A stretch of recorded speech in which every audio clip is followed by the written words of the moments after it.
வணக்கம், இது கொடூர குக்கிங் எபிசோட் 4. இந்த எபிசோடில் நம்ம என்ன கொடுமையை பார்க்க போகிறோன்னா, பெருசாலாம் ஒன்றும் இல்லைங்க. டெய்லி காலையில் எழுந்திரிச்சோன்னா நாங்கள் என்ன குடிக்கிறோமோ அதை உங்ககிட்ட ஷேர் பண்ணிக்க போகிறோம். இது முழுக்க முழுக்க நாங்களே கண்டுபிடிச்ச ஒரு பானம்.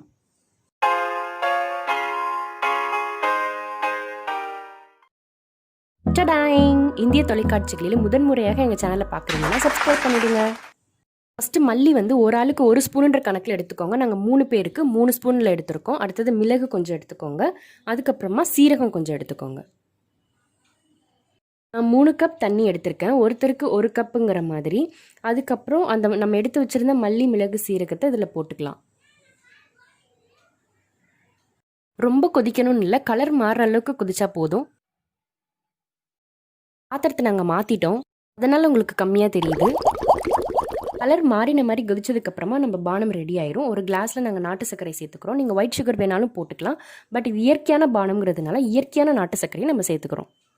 நாம் செய்து வைத்திருக்கும் அந்த பானத்தை ஃபில்டர் பண்ணி எடுத்து இதில் கபக் என்று ஊற்றிக்கொள்ளவும்.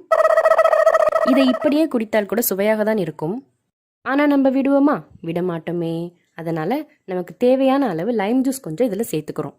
சேர்த்துட்டிங்கன்னா சுவை ரொம்ப அருமையாக இருக்கும். இப்பொழுது இந்த பானம் பருகுவதற்கு தயாராகி விட்டது.